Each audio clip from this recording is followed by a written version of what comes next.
Hello दोस्तों, good morning to all of you. आप सभी का स्वागत है आपके चैनल द स्टडी टेक में। इस वीडियो में 7 सितंबर 2025 के इम्पॉर्टेंट आर्टिकल्स एंड एडिटोरियल को डिस्कस करेंगे। अगर आप लोगों को वीडियो इन्फॉर्मेटिव लगता है, वीडियो अच्छा लगता है, तो लोगों के साथ इस वीडियो को ज़रूर शेयर कर दीजिएगा। साथ ही साथ चैनल को सब्सक्राइब कर लीजिएगा and don't forget to click on the bell icon to get the latest video update. So let's move to the first page of the newspaper. Discuss करेंगे यहाँ के इंपॉर्टेंट न्यूज आर्टिकल्स को। Modi welcomes Trump's remarks on special tie after US president praises India US relationship and terms Modi a great prime minister. The PM says he deeply appreciates and fully reciprocates positive assessment sparking hopes of a thaw. ये बहुत ही important news है, अपने newspaper में इसको highlight कर लीजिएगा, साथ ही साथ नोट्स बना के इसको लिख लीजिएगा। यूएस के प्रेसिडेंट डोनाल्ड ट्रंप दो चीज़ों की वजह से बहुत ही ज़्यादा जाने जाते हैं। अगर आप लोग एग्री करते हैं तो कमेंट सेक्शन में यस लिखिएगा, और अगर आप लोग डिसएग्री करते हैं तो कमेंट सेक्शन में नो लिखिएगा और नो का रीज़न बताइएगा। ठीक है, तो दो एक्शन क्या है। पहला हो गया यूएस प्रेसिडेंट डोनाल्ड ट्रंप का रिमार्क, जो कि वो अक्सर देते रहते हैं, और दूसरा हो गया उनका एक्शन। तो अगर आप लोग इनसे एग्री करते हैं तो कमेंट सेक्शन में यस लिखिएगा कि हाँ बिल्कुल सर आप सही बोल रहे हैं। ठीक है, और अगर आप डिसएग्री करते हैं तो कमेंट सेक्शन में नो लिखिएगा और उसके नीचे रीजन लिख दीजिएगा।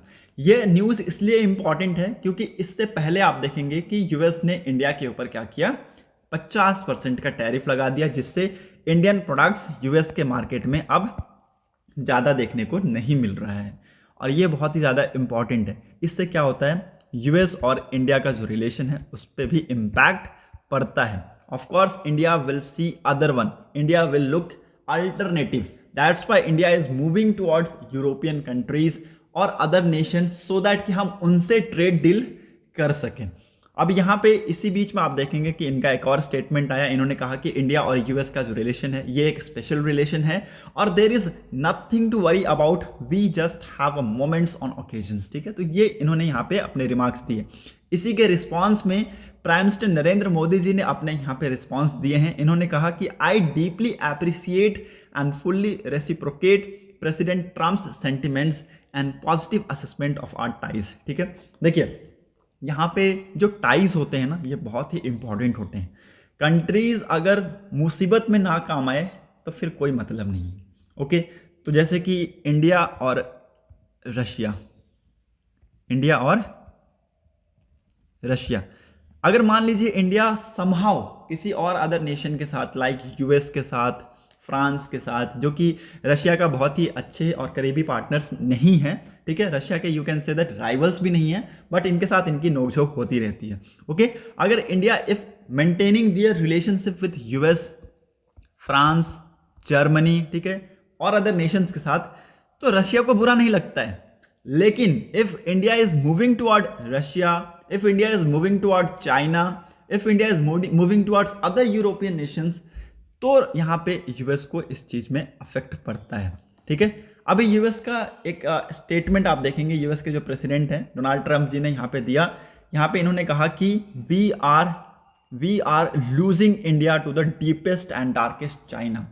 ये बहुत ही तेज़ी से स्पार्क किया और बहुत ही तेज़ी से सोशल मीडिया पे वायरल हुआ, जिसके बारे में मैंने कल के वीडियो में अच्छे से बताया है। अगर आप लोगों ने कल का वीडियो नहीं देखा है तो वहाँ पे जाके देख सकते हैं। ओके, तो ये सारी चीज़ें आज के डेट में क्या चल रही है, जियो पॉलिटिक्स। ठीक है, जियो पॉलिटिक्स वो होता है जो कि इंडिया में होता है, और जियो पॉलिटिक्स वो होता है कि जो कि इंडिया और अदर कंट्रीज के बीच में होता है। तो इंडिया यूएस के अभी जो जियो पॉलिटिक्स है ये कुछ ये बता रहे हैं, इंपॉर्टेंट है, इसको लिख लीजिएगा। होप आप सभी को यहाँ पे चीज़ें क्लियर हो गई होंगी। मूव करते हैं नेक्स्ट इंपॉर्टेंट न्यूज़ की तरफ। बॉटम में यहाँ पे आइएगा तो एक इंपॉर्टेंट न्यूज़ है, Malappuram delivers in its fight against whom birth. Malappuram में जो होम बर्थ है इसके रेट्स में यहाँ पे गिरावट देखने को मिला है 2023-24 से। अगर आप 2024-25 के फाइनेंशियल ईयर डाटा को अगर आप देखें तो यहाँ पे जो रेट्स हैं इसमें यहाँ पे गिरे हैं। ओके, आप देखेंगे कि होम बर्थ रेट्स यहाँ पे गिरे हैं। अर्लियर इट वाज 199, उसके बाद आप देखेंगे यहाँ पे इंक्रीमेंट हमें देखने को मिला, उसके बाद अगेन यहाँ पे एक सडन डिक्रीज देखने को मिला है। और ये बहुत ही इंपॉर्टेंट है, इस चीज़ को यहाँ पे इन्होंने हाईलाइट भी किया है और इसके ऊपर यहाँ पे एक्शन की मांग भी की गई है। होप आप सभी को यहाँ पे चीज़ें क्लियर हो गई होंगी। मूव करते हैं नेक्स्ट इंपॉर्टेंट न्यूज़ की तरफ। यहाँ पर और कुछ है नहीं, सो लेट्स मूव अहेड। आज का दिन है संडे, तो आज आपको न्यूज़पेपर में ना ही एडिटोरियल का सेक्शन मिलेगा, ना ही ओपिनियन का सेक्शन मिलेगा और ना ही आपको टेक्स्ट एंड कंटेक्स्ट का सेक्शन मिलेगा। आज के दिन न्यूज़पेपर में साइंस और एफएक्यूज के जो पेजेस है उनको ऐड किया जाता है, जो कि हम लोग आने वाले पेजेस में डिस्कस करेंगे। PM skips UN trips, Jaishankar to address general assembly. देखिए, पहले यहाँ पे शेड्यूल किया गया था कि prime minister Narendra Modi ji address करेंगे यूएन को, बट यहाँ पे अभी ये स्किप कर रहे हैं और हमारे external affair minister S Jaishankar ji general assembly को यहाँ पे एड्रेस करेंगे। Modi was scheduled to speak at 26 of September, but now prime minister Narendra Modi is skipping this trip and you will see कि जो ट्रंप जी हैं, ओके, डोनाल्ड ट्रंप यूएस के president, he will address the world leader on 23 of September. तो ये important है, इसका theme लिख लीजिएगा। इस सेशन का थीम क्या है? अक्सर एग्जाम में थीम्स पूछे जाते हैं, एम्स पूछे जाते हैं, ऑर्गेनाइजेशन कौन सा है, कहाँ पे स्थित है, किस टाइम पे हुआ, ठीक है, तो ये पूछे जाते हैं, तो इनके बारे में आप सभी को पता होना चाहिए। ओके, तो थीम क्या है इस सेशन का? Better together 80 years and more for piece, development and human rights. ये थीम है, इसको लिख लीजिएगा, इंपॉर्टेंट है, इसको हाईलाइट कर लीजिएगा। Okay, prime minister Narendra Modi will not address the general debate at the annual high level session of united nation general assembly later this month, जो कि इस मंथ के लास्ट में होने वाला है। कब से कब तक? 23 सितंबर से लेके 29 सितंबर के बीच में। तो ये इंपॉर्टेंट है और ब्राज़ील जो है इसको ओपनिंग एड्रेस करेंगे। Moving on to the next important news, यहाँ पर और कुछ है नहीं, so let's move ahead. 8th page पे आते हैं। GI tag push for traditional items reshapes Bodoland poll narratives. The registration of 21 items including local textiles and traditional alcoholic beverages has enthused 26 communities of the Bodoland territorial region to have their cultural artifacts GI tag. A youth-led initiative helped in gaining GI registration. Okay, तो यहाँ पे लगभग 21 item के ऊपर यहाँ पे registration made किया गया है for the GI tag. Now what is GI tag? It's a very big question and it's a very important question.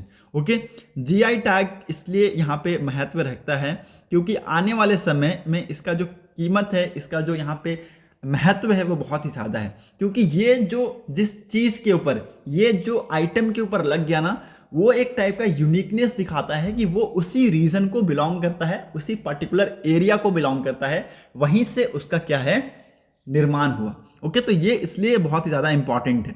और यहाँ पे 21 जो आइटम हैं जो कि वहाँ के लोकल टेक्सटाइल्स जैसे लोकल बिलोंगिंग्स हैं, ओके, उसको यहाँ पे रजिस्टर करने की बात की गई है।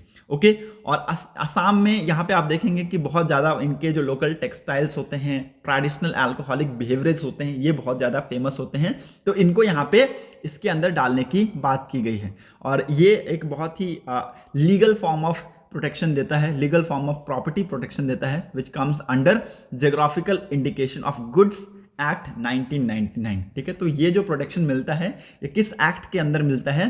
Geographical indication of goods registration and protection act 1999 के थ्रू मिलता है। होप आप सभी को यहाँ पे चीज़ें क्लियर हो गई होंगी। ओके, जो यहाँ पे कोर मेंबर्स थे टीम के, इनके नाम दिए गए हैं, अगर आप लोग लिखना चाहें तो ये लिख सकते हैं। ओके, तो यहाँ पे देखिए इन्होंने लगभग 2021 में यहाँ पे एक सैंपल कलेक्ट करना स्टार्ट किया and identified more than 50 items that qualified for the GI tagging. The registration of 21 has been made in between नवंबर 2023 से मई 2024 के बीच में। लगभग 21 आइटम्स को कंसीडर किया गया कि इनको यहाँ पे GI टैग का रजिस्ट्रेशन कराया जाए। ओके, और यहाँ पे यूथ लेड इनिशिएटिव के द्वारा यहाँ पे इन्होंने GI टैग का रजिस्ट्रेशन करवाया। Moving on to the next important news, CoWIN portal outage since August blocks certificates access across India. ये बहुत ही इंपॉर्टेंट न्यूज़ है। कोविड जो कि एक टाइम पे डिजिटल प्लेटफॉर्म के तौर पे इंडिया को क्या किया, इंडिया को वैक्सीनेशन सर्टिफिकेट देने का काम किया। ओके, और आज के डेट में आप देखेंगे कि अगस्त के बाद से सितंबर के मंथ से ये जो पोर्टल है ये यहाँ पे स्लो डाउन हो गया है। ओके, ये यहाँ पे डाउनवर्ड ट्रेंड्स में देखने को मिला है। इट मीन्स ये जो पोर्टल है अभी धीरे धीरे स्लो काम कर रहा है। इसमें यहाँ पे सरकार ने कहा है कि actions are being taken. Okay, यहाँ पे एक्शंस लिया जा रहा है और जो भी यहाँ पे इश्यूज आ रहे हैं they will be addressed quickly. ठीक है, तो जितना जल्द से जल्द हो सके इसको एड्रेस किया जाएगा। ओके, यहाँ पे कोविन प्लेटफॉर्म पे या फिर कोविन पोर्टल में आपको क्या मिलता है, आपने अभी तक जो वैक्सीन लगवाया है, ठीक है, आपने अब तक जो वैक्सीन लगवाया है उसका सर्टिफिकेट्स आपको यहाँ पे कोविन पोर्टल पे मिल जाएगा। और ये एक टाइप का उस टाइम के लिए मैं आप सभी को बता दूं कि ऑफ कोर्स जो यहाँ पे हार्ड कॉपीज हैं of your vaccination of your related to whatever you are putting, okay, तो यहाँ पे उसकी हार्ड कॉपी कैरी करना इट्स वेरी डिफिकल्ट, और इसलिए यहाँ पे सरकार ने कोविन प्लेटफॉर्म को बनाया ताकि यहाँ पे चीज़ों को यूनिफाइड किया जा सके। Okay, moving on to the next important news, यहाँ पर और कुछ है नहीं, so let's move to the science section. Science section में कोई भी इंपॉर्टेंट न्यूज़ आया नहीं है। FAQ सेक्शन पे मूव करते हैं। Will the GST rate cuts boost the economy? आप सभी को मैंने बता दिया है GST काउंसिल ने 3 सितंबर को जो यहाँ पे रिफॉर्म्स लेके आए GST में, ये मैंने बता दिया। लगभग 4 से 5 बार हमने इस चीज़ को डिस्कस कर लिया है। We are not going to discuss the GST reforms, लेकिन हम यहाँ पे ये जरूर डिस्कस करेंगे कि क्या GST रिफॉर्म्स की वजह से इंडिया के जो ग्रोथ है उसमें यहाँ पे बूस्टअप मिलेगा। Yes, it's a very important, और ये इसलिए इंपॉर्टेंट है क्योंकि यहाँ पे ये पहले जो टैक्स स्लैब था, पहले जो टैक्स स्लैब था 5, 12, 18, 28, उसके बाद भी यहाँ पे आप देखेंगे कि कंपनसेशन सेस लगाए जाते थे बहुत सारे आइटम्स के ऊपर। इसको हटा के यहाँ पे जो GST लेकर आए गए हैं ये बहुत ही ज़्यादा सिंपलर है। ठीक है, बहुत ही ज़्यादा सिंपलर है, नेचर फ्रेंडली है, सिटीजन फ्रेंडली है, ये बहुत ही इंपॉर्टेंट है, इसलिए यहाँ पे सरकार ने ये डिसीजंस लिए हैं। अब ये जो कॉम्प्लेक्स टैक्स स्लैब था इसको हटा के यहाँ पे कौन सा टैक्स स्लैब लाया गया, 5, 18 और 40% का 0% वाला टैक्स स्लैब वही मायने नहीं रखता है। मैक्सिमम आइटम्स को यहाँ पे 5% वाले टैक्स स्लैब के अंदर डाला गया है, और टोबैको के ऊपर जो यहाँ पे सेस लगाया गया है, कंपनसेशन सेस लगाया गया है, इसको यहाँ पे रिमूव कर दिया जाएगा जब एक बार यहाँ पे India will repay their loans for the, जो इंडिया ने लिया था किसके लिए, कोविड-19 पैंडेमिक के लिए। ठीक है, तो जो सेस इंडिया की तरफ से लिया गया था, जो सेस लिया मतलब कि कंपनसेशन लिया गया था उस टाइम पे लोन ले लिया गया था, तो उस लोन को देने के बाद जो यहाँ पे कंपनसेशन सेस लगाया जा रहा है टोबैको के ऊपर उसको भी यहाँ पे रिमूव कर दिया जाएगा। ठीक है, तो यहाँ पे लिखा हुआ है the compensation cess for the most item have been removed, it still lived on tobacco products but even that this year, if you will see that कि दिस ईयर के लास्ट में आपको ये क्या हो जाएगा, रिमूव होता हुआ देखने को मिलेगा। When the centre will pay back the loan it's took for the compensate state during the covid pandemics. ठीक है, तो यहाँ पे कोविड-19 पैंडेमिक्स में स्टेट्स को कंपनसेट करने के लिए सेंटर ने लोन लिया था, उस लोन को देने के बाद आपको ये जो सेस है ये रिमूव होता हुआ देखने को मिलेगा। ठीक है, बाद ही आने वाले टाइम में आप देखेंगे यहाँ पे बताया गया है इस आर्टिकल में कि यहाँ पे बहुत सारे रीजंस हैं जिसकी वजह से ऐसा करना बहुत ही ज़्यादा ज़रूरी था। ओके, तो पहला यहाँ पे बताया गया है, देखिए यहाँ पे लिखा गया है, पहला यहाँ पे बताया गया the very first is that legal period for the GST compensation cess will likely be to coming end to this calendar years. ठीक है, तो इस साल के लास्ट में आपको ये जो कंपनसेशन सेस है ये खत्म होता हुआ देखने को मिलेगा, ये एक रीज़न हो सकता है।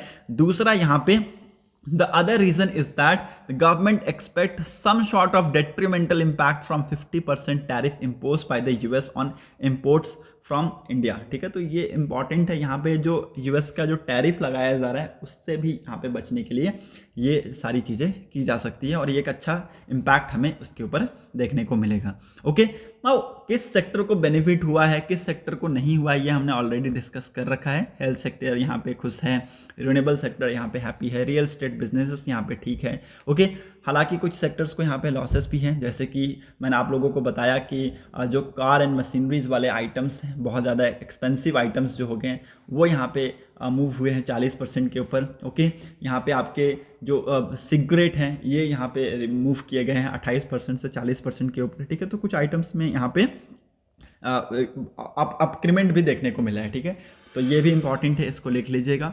हालांकि मैं आप सभी को बता दूं कि टेक्सटाइल के जो इंडस्ट्रीज़ हैं दोनों तरफ हैं, एक तरफ इनको यहाँ पे खुशी भी है, दूसरी तरफ इनको लॉस भी है, क्योंकि यहाँ पे 2500 से अबव के आइटम के ऊपर इन्होंने यहाँ पे 18% का टैक्स लगाने की बात की है। तो ये भी चीज़ें हमने ऑलरेडी डिस्कस कर रखा है। बाकी इसके अंदर इस आर्टिकल में और कुछ है नहीं। So let's move to the next important article. Is a shift underway in India's foreign policy. ठीक है, तो इंडिया का फॉरेन पॉलिसी क्या कहता है, इसका शिफ्ट अंडरवे है कि नहीं है। ठीक है, तो ये हमने ऑलरेडी डिस्कस कर लिया है। जैसा कि मैंने आप सभी को बताया ऊपर में कि प्राइम मिनिस्टर नरेंद्र मोदी जी यहाँ पे तांगजियान में हैं। क्यों? SCO, ठीक है, SCO संघाई कोऑपरेशन ऑर्गेनाइजेशन का मीट के लिए, और यहाँ पे बहुत बड़े बड़े लीडर्स हैं। ओके, और जैसे कि नेपाल के, मालदीव्स के, Azerbaijan, Armenia, Indonesia, Malaysia, this all were invited. ठीक है, तो इन्होंने यहाँ पे आए हैं ये, और ये अपना यहाँ पे जो चीज़ें हैं उसको एक्सप्रेस कर रहे हैं। ठीक है, तो ये इंडिया का यहाँ पे क्या दिखाता है, इंडिया का यहाँ पे पॉजिटिविटी दिखाता है। ठीक है, और इंडिया का यहाँ पे जो ग्रोथ है उस चीज़ को यहाँ पे दिखाता है, साथ ही साथ इंडिया का फॉरेन पॉलिसी भी ये दिखाता है। ठीक है, तो ये इम्पॉर्टेंट है। यहाँ पे चाइना ने, देखिए, चाइना से अगर हमारी जो दोस्ती है वो और अगर अच्छी हो जाती है तो हमारे लिए अच्छा है, हमारे जो रिलेशन है आने वाले टाइम में प्रॉस्परस एंड सेफ हो सकते हैं, क्योंकि बॉर्डर्स को लेके ऑलरेडी टेंशन्स रहते हैं, जिसकी वजह से हमारे जो रिलेशन है उसमें भी उसका इम्पैक्ट देखने को मिलता है। हम ट्रेड बंद कर देते हैं, बहुत सारी चीज़ें बैंड कर देते हैं, चाइनीज़ आइटम्स बैंड है, आप सभी को पता होगा चाइनीज़ आइटम्स बैंड है। ठीक है, बॉर्डर ट्रेड्स हो नहीं रहे हैं, मिलिटराइजेशन बहुत ज़्यादा हो रखा है बॉर्डर एरियाज़ में। तो उन सारी चीज़ों को रिड्यूस करने के लिए एक यहाँ पे बायलैटरल टॉक अच्छा खासा होना बहुत ही ज़्यादा ज़रूरी है। यहाँ पे शी जिनपिंग जी ने मोदी जी को कहा है कि let's are foreign minister talks about their borders. ठीक है, तो उनको बात करने दीजिए, हमें इसमें इंटरफेयर करने की ज़रूरत नहीं है। इन्होंने यहाँ पे देखिए कह रखा है, यहाँ पे स्टेटमेंट आया भी हुआ है। Okay, they agree to let the border situation be discuss between special representative Chinese foreign minister Wang Yi and the national security adviser Ajit Doval. इन्होंने यहाँ पे कहा कि दोनों साइड एग्री हैं कि जो भी बॉर्डर यहाँ पे सिचुएशन है वो इन दो फॉरेन मिनिस्टर्स के ऊपर छोड़ दीजिए। ऐसा नहीं है कि यही दो फॉरेन मिनिस्टर, इसके पीछे के बहुत सारे वो होते हैं। ठीक है, तो उनका हाथ होता है, वो यहाँ पे सारे जो डिसीजंस है वो अकेले नहीं लेते हैं। ठीक है, सारे डिसीजंस लेने का जो हक है वो यहाँ पे काउंसिल ऑफ मिनिस्टर्स का ही है। ओके, तो ये इंपॉर्टेंट है, इसके बारे में आप सभी को पता होना चाहिए। यूएस का जो व्यू है इस मीटिंग को लेके मैंने आप सभी को बता दिया है। उन्होंने यहाँ पे कहा कि we are losing India and Russia to the deepest and the darkest China. तो ये स्टेटमेंट जैसे ही जो ये पिक्चर एक वायरल हुआ जिसमें प्राइम मिनिस्टर नरेंद्र मोदी जी और शी जिनपिंग और रशियन प्रेसिडेंट व्लादिमीर पुतिन दिखे, तो ये यूएस प्रेसिडेंट का ये स्टेटमेंट हमें देखने को मिला on the social media. Okay, ये हाँ, इस स्टेटमेंट को हाईलाइट भी किया गया है। ये देखिए, on social media mister Trump posted a photo from SCO summit saying that it looked like US had lost India and Russia to the deepest and darkest China. ठीक है, तो ये इंपॉर्टेंट है, इसके बारे में आप सभी को पता होना चाहिए। आज के डेट में इंडिया की जो फॉरेन पॉलिसी है वो यहाँ पे धीरे धीरे बदलते हुए दिखी है, क्योंकि India is moving towards what, normalisation with China, normalisation with other European countries. ठीक है, तो that's why India's foreign policy are underway. Okay, तो it's a very important article. Hope आप लोगों को यहाँ पे चीज़ें क्लियर हो गई होंगी। मूव करते हैं नेक्स्ट इंपॉर्टेंट न्यूज़ की तरफ। वर्ल्ड सेक्शन में आज कुछ इंपॉर्टेंट है नहीं। So that's it for today's newspaper analysis. अगर आप लोगों को वीडियो इन्फॉर्मेटिव लगा हो, वीडियो अच्छा लगा हो, तो लोगों के साथ इस वीडियो को ज़रूर शेयर कर दीजिएगा, साथ ही साथ चैनल को सब्सक्राइब कर लीजिएगा and don't forget to click on the bell icon to get the latest video update. Thanks for watching a video, thank you and have a nice day.